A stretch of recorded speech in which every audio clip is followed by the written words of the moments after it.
laser mungkin tampak seperti dalam film fiksi, tetapi ini adalah proyek yang sangat nyata bagi Uni Soviet. Ide untuk membuat kendaraan semacam itu sebenarnya telah muncul di awal tahun 1980-an yang pada akhirnya melahirkan 1K11. Ini adalah kendaraan yang relatif sederhana, tidak lebih dari sebuah APC yang ditambahi dengan modul laser di atapnya. Pengembangan lebih lanjut adalah Sanguin dengan basis ZSU-234 Silka yang dilengkapi dengan pemancar laser tunggal berukuran besar yang dipasang di tempat senjata. Sedikit yang diketahui tentang percobaan dan keberhasilan atau kegagalan proyek ini. Namun ada informasi yang menyebut jika selama pengujian ia pernah melumpuhkan sistem optik helikopter pada jarak 9,65 km dan melumpuhkan pesawat pada jarak 8 km. Puncak penelitian laser Soviet adalah proyek 1K17. Dirancang oleh ilmuwan bernama Nikolai Dmitrievich Ustinov. Prototipe pertama kendaraan tersebut berhasil dirakit pada bulan Desember tahun 1990. Pada tahun 1991, 1K17 berhasil mengambil bagian dalam uji coba lapangan yang berlangsung hingga tahun 1992. Uji coba tersebut dianggap sukses dan sebenarnya ia siap untuk diproduksi massal dan digunakan dalam layanan. Tetapi 1K17 tidak pernah digunakan dalam layanan Soviet maupun Rusia. Karena setelah runtuhnya Uni Soviet, negara itu berada dalam situasi ekonomi yang sulit, sehingga menolak untuk membiayai program 1K17. Prototipe yang ada kemudian disimpan di museum.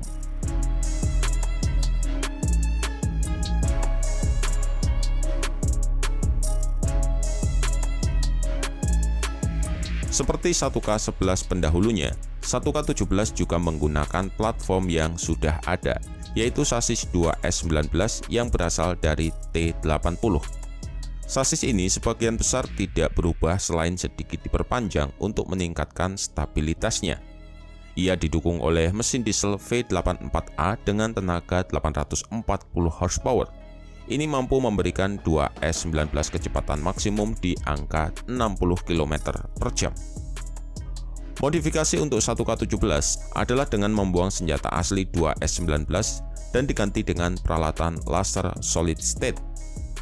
Solid state adalah jenis laser yang menggunakan media pemfokusan padat, berbeda dengan cairan atau gas dari pemancar sinar berdaya tinggi yang paling umum digunakan.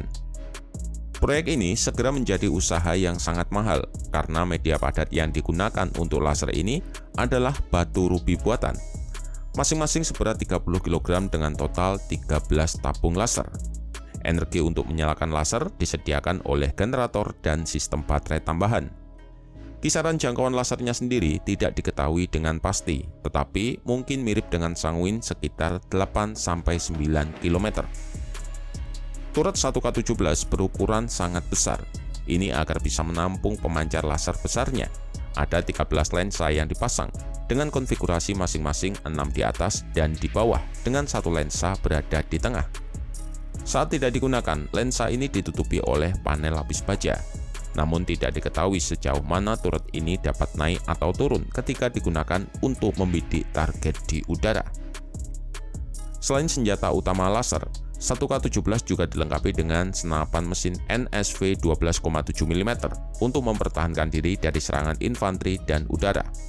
Ada juga 6 pelontar granat asap yang dipasang di bagian depan turret, masing-masing 3 di bagian kiri dan kanan.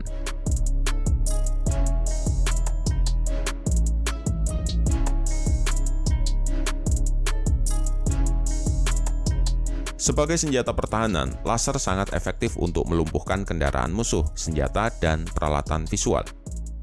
Ia juga dapat digunakan sebagai senjata ofensif. Laser ini dapat dengan mudah menyebabkan sistem komputer mati. Plastik ataupun logam tipis kemungkinan akan meleleh atau melengkung dan merusak integritas struktural. Jika digunakan terhadap target biologi seperti manusia, baik pilot, kru, atau infanteri, tentu akan lebih berbahaya. Berkenaan dengan efek biologis, diketahui jika laser saku skala kecil saja dapat menyebabkan kerusakan pada mata manusia, apalagi jika laser tersebut seukuran dan memiliki kekuatan seperti 1K17, mungkin akan menghasilkan kebutaan instan. Tidak diketahui secara jelas, tetapi kemungkinan seluruh awak yang mengoperasikan 1K17 menggunakan pelindung mata yang disesuaikan dengan frekuensi cahaya yang dipancarkan. Saking dianggap berbahayanya, protokol persenjataan laser telah dibuat yang melarang penggunaan senjata laser yang memiliki tujuan khusus untuk menyebabkan kebutaan permanen. Efek radiasi laser juga dianggap berbahaya. Dengan pancaran laser berdaya tinggi bisa membuat luka bakar yang parah dan dapat menyebabkan kerusakan pembuluh darah. Organ dalam pun juga bisa rusak parah. Namun efek ini mungkin tidak akan ditemukan pada 1K17, karena memang senjata ini mungkin tidak dirancang untuk menyerang manusia. Tapi itu pasti akan menjadi senjata berbahaya jika saja digunakan dengan cara seperti itu.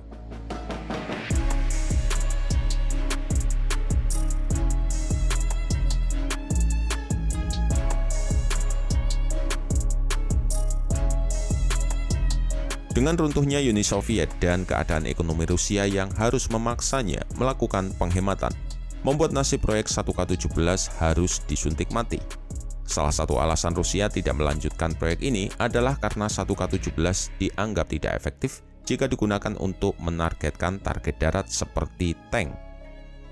Ada beberapa masalah yang membatasi efektivitas 1K17.